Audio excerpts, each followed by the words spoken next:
So, Leo, Sun, Moon, Rising, and Venus sign. Sana po ay nasa mabuti kayong kalagayan. Welcome back po sa Star Tarot. And kung bago kayo dito, welcome na welcome din po kayo. Thank you po sa inyong support. I truly appreciate it and God bless you all. Tingnan po natin ngayon ang mga messages ninyo for October 15 to 21. Paunang message ninyo, sunrise, napakaganda. New creative ideas, new ventures, fresh start. So there's definitely a new beginning dito for you. Leo, maaring maaring bagong business venture, bagong trabaho, maaring bagong idea. Ito na maaring idea yan for business, no? Maaring ganon. Could be anything as well. It could be anything. What else? We have June. Ayan. So, maaring may mga plans kayo, no, na gusto ninyong simulan na sa ngayon, and maybe you're expecting that na mag-come to fruition siya sometime in June, or maaring gusto ninyong matapos yan sometime in June next year, ano, maaring ganon. What else? We have teapot, deep friendship with someone of the same sex. Ayan. So, maybe, okay, thank you, Spirit. Na-pick up ko dito, maaring yung ninyo, yung deep friendship na to with someone, you know, that you're going to enter sa ngayon, or maybe madi-develop into a deep friendship ang relasyon ninyo with that new person na makikilala ninyo. Maaring yung pangalan ng taong yan is June, no? Yun ang akin na-pick up kanina, na maaring siya, pangalan niya June, ang magiging kaibigan ninyo, bagong kaibigan ninyo sa ngayon. So what else for Leo? We have first quarter moon in Aquarius. Trust the universe. Ayan. Sa lahat, no, ng mga bagay-bagay, Leo, sa buhay ninyo, lagi ninyong pagtitiwalaan ng divine universe, no? Magtiwala lang kayo sa universe, because it will always give you, or it will always bring you what is best for you, no? Laging-lagi yan, best for you ang hatid ng mga kaganapan sa buhay natin. Kaya wag lang kayong mawawala ng pag-asa, even if siguro may mga pangyayari sa inyo na hindi masyadong maganda ang ganap. No, don't lose hope, don't despair, because everything is always leading to what is best for us. No?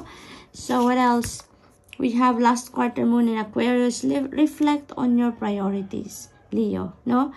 Now is the time na pag-isip-isipan ninyo kung ano ang priority ninyo, kung ano ang number 1, number 2, number 3, and so on, priorities ninyo sa buhay. Nang sa gayon, alam ninyo kung ano yung mga move na kailangan ninyong gawin. Alam ninyo kung ano yung uunahin ninyo, ano ang isasantabi ninyo, anong ilalagay ninyo sa back burner, no? So you may need to reflect on your priorities so that malaman ninyo ngayon kung ano talaga yung dapat na nauuna ninyong gawin, ano yung isasantabi muna, no?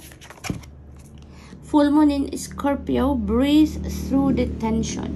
Ayan. So maybe there is a tensionadong sitwasyon na nararanasan or na-experience ngayon si Leo. At ano ninyo yan, no? I-breathe out nyo na lang yan, na tension na yan. Pasasaan ba at malalampasan ninyo yan, no? So you may also need to do some kind of reflection so that you can go through your feelings, thoughts, and emotions, at mapaprioritize ninyo kung ano ang dapat na mauuna. Makikita ninyo kung ano ang dapat ninyong gawin, nang sa gayon ma-relax kayo. Kasi maybe tensionado lang kayo dahil siguro may pressure sa inyo. Maaring meron kayong standards, or meron kayong hinahabol dito na goal. Maaring ganun. Kaya masyado kayong nape-pressure. Kaya tuloy nararamdaman ninyo ang tension sa sarili ninyo, no? So maaring ganun. Kaya maybe you need to reflect on your priorities talaga. Nang sa gayon, maisaayos ninyo ngayon ang mga priorities din yun. Nang sa gayon, hindi rin kayo matensyonado, no? Hindi kayo ma-pressure sa sarili ninyo mismo. Okay? What else for Leo? Inspiration. You will be inspired sa ngayon. So that's really beautiful. Punong-puno kayo ngayon ng inspirasyon, motivation ngayon, to pursue where you want to pursue, to reflect on what you need to So, what else for Leo? We have go outside.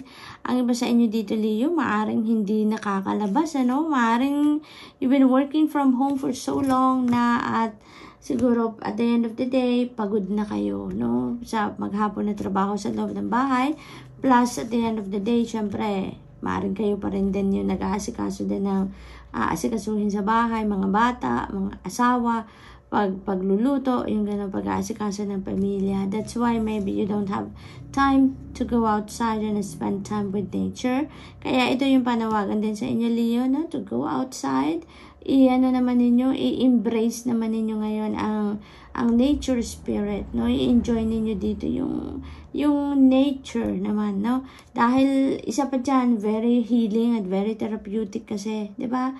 Yung mag-spend time with nature ka. It's very therapeutic, nakaka-relax, nakaka-ground. Kaya, yan ang invitation sa inyo sa ngayon. Find balance. Ayan, Leo. Kaya siguro kailangan ninyong mag-reflect, no, on your priorities so that you'd be able to find the balance in your life then.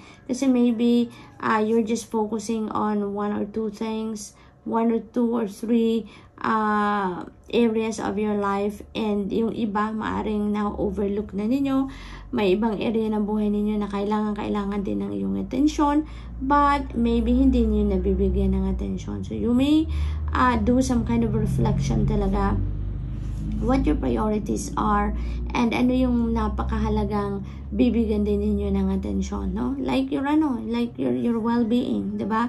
Kahit gaano tayo ka-busy, kahit gaano kadami ang gagawin natin, kailangan natin incorporate natin sa priorities natin yung well-being natin, yung self-care, no? There's always alalahanin ninyo, Leo, na dapat may oras para sa trabaho, may oras para sa pag-aalaga ng sarili, may oras din sa pag-unwind, 'di ba? May oras para sa pamilya. Ang dapat naaalala ninyo, lahat ng area ng buhay natin dapat naaasikaso, nabibigyan ng karampatang atensyon at oras ng sa gayon balansyado ang lahat, no? Na naaasikaso ang lahat. Ang mahalaga din na laging nandyan ang pag-aalaga sa sarili, sa katawan. We have voices, 3 of voices, no? May lungkot, may heartbreak, may heartache dito na naramdaman ng iba sa inyo, no? Maaring ang iba sa inyo dito nasasaktan kayo, or maybe napuprostrate kayo. Maaring this is frustration because maybe puro kayo ang lahat, puro kayo ang nagtatrabaho, no? Parang puro na lang lahat nasa balikat ninyo, kaya siguro feeling ninyo wala kayong makatulong, walang tumutulong sa inyo, kaya naiiyak na lang kayo siguro.